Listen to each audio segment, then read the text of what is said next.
கரூர் சம்பவம் தொடர்பான வழக்கு தொடர்ந்து சிபிஐ விசாரணை செஞ்சுட்டு வராங்க. இப்ப இந்த நிலையில பல்வேறு கட்டங்களா விசாரணை நடைபெற்று வந்த நிலையில அடுத்ததா தவேக தலைவர் விஜய்க்கு சிபிஐ சம்மன் அனுப்பி இருக்கிறதா முக்கிய செய்தியை நாம பார்த்துட்டு இருக்கோம்.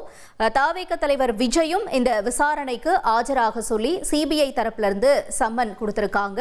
முக்கிய செய்தியா பார்த்துட்டு இருக்கோம். ஏற்கனவே இதற்கு முன்னாடி தவேக நிர்வாகிகள், பாதிக்கப்பட்ட மக்கள், காயமடைந்தவர்கள்னு சொல்லி பல்வேறு தரப்பிலர்கிட்ட இந்த சிபிஐ விசாரணை தொடர்ந்து நடந்துட்டு வந்துச்சு. அடுத்தபடியா இப்ப இந்த விசாரணைக்கு தவேக தலைவர் விஜயும் ஆஜராகணும். அதுவும் ஜனவரி 12ஆம் தேதி டெல்லியில ஆஜராக சொல்லி விஜய் அவர்களுக்கு சிபிஐ சம்மன் அனுப்பியிருக்காங்க. முக்கிய செய்தியா பார்த்தோம்.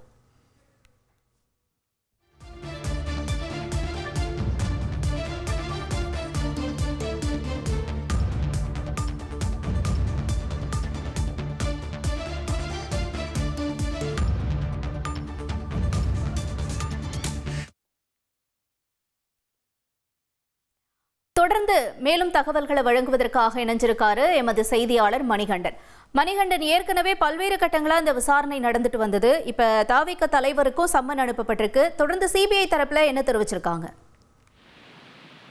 இந்த கரூர் கூட்ட நெரிசல் விவகாரம் தொடர்பாக ஏற்கனவே தமிழக வெற்றி கழகத்துடைய அந்த சிபிஐ வழக்குல சேர்க்கப்பட்டிருக்கக்கூடிய புகார் அளிக்கப்பட்டிருக்கூடிய A1, A2, A3 எனப்படக்கூடிய கட்சியுடைய பொதுச் செயலாளர், மாவட்ட செயலாளர், கட்சியுடைய தேர்தல் மேலாண்மை பொதுச் செயலாளர், அதாவது புசி ஆனந்த், ஆது அர்ஜுன், நிர்மல்குமார், கரூர் மாவட்ட செயலாளர் மதியழகன் ஆகியோர் தொடர்ந்து டெல்லிக்கு சென்று டெல்லி சிபிஐ அலுவலகத்தில் அவர்களுடனான விசாரணையை முடித்திருக்கின்றனர்.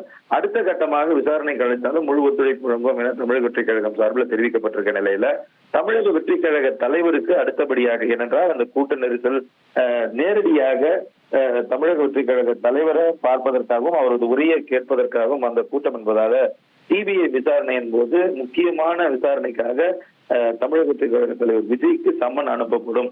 அது குறித்த அறிவிப்பு வெளியாவதற்கான வாய்ப்பு இருப்பதாக தகவல்கள் வெளியான நிலையில வரக்கூடிய ஜனவரி 12ஆம் தேதி தமிழக வெற்றி கழக தலைவர் விஜய் நேரடியாக டெல்லியில சிபிஐ அலுவலகத்துல ஆஜராகுவதற்கான சம்மன் சிபிஐ சார்பில் வழங்கப்பட்டிருக்கிறது.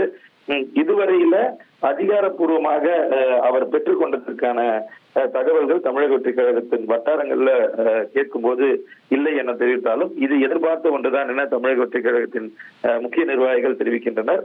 அது தொடர்பாக உரிய முறையில தலைவர் நேரடியாக ஆஜராகி சம்மன் அளிப்பு தேவையான விசாரணைக்கு ஒத்துழைப்பு வழங்குவார் எனவும் தமிழக வெற்றி கழகம் சார்பில் தெரிவிக்கப்பட்டிருக்கிறது.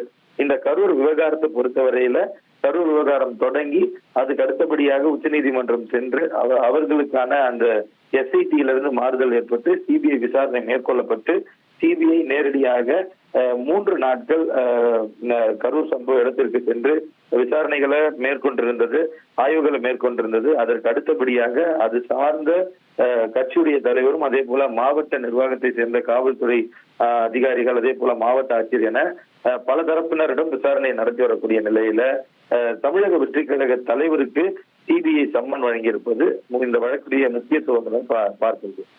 ரைட், உங்களுடைய தகவல்களுக்கு நன்றி மணிகண்டன். இனி செல்லும் இடமெல்லாம் செய்தி.